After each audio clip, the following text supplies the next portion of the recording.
మన సాధనలో ఎదురయ్యే ఆటంకాల గురించి 2 వీడియోల్లో మాట్లాడుకున్నాం. అందులో ఒకటి సోమరితనం, 2 నిర్లక్ష్యం. వీటి నివారణ గురించి కూడా ఆ వీడియోల్లో తెలియజేయటం జరిగింది. మూడవది నిస్పృహ, వ్యాకులత. నిస్పృహకు చాలా కారణాలున్నా ముఖ్యమైన కారణం తన కోరికలు తీరకపోవటం, తాను అనుకునేది ఒకటి జరిగేది మరొకటి కావటం. అతి స్వల్పకాలంలో గమ్యం చేరలేకపోయామన్న అసంతృప్తి నిస్పృహకు దారి తీయవచ్చు.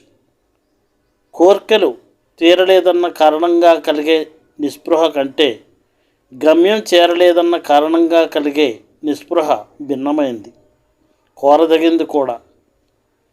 ఈ రకమైన నిస్పృహ గమ్యం వైపు పురోగమించడానికి సహాయపడుతుంది.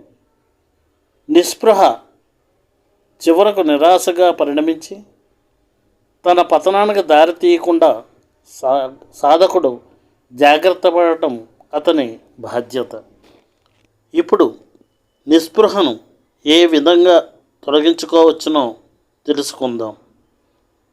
ఏ ఆలోచనలు నిస్పృహను కలిగిస్తాయో వాటికి వ్యతిరేకమైన ఆలోచనలపై మనసు ఉంచడం ద్వారా నిస్పృహను జయించవచ్చును.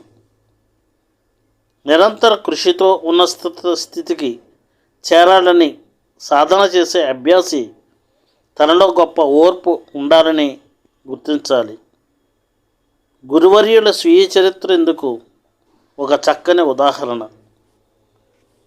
నిస్పృహగొన్న అభ్యాసి ఆ పుస్తకాన్ని అలవోకగా చదివినా అది తప్పక ఉపశమనాన్ని కలిగించి అతనిలోని పరిమితులను తొలగించుకోవడానికి చాలినంత వెలుగును ప్రసరిస్తుంది.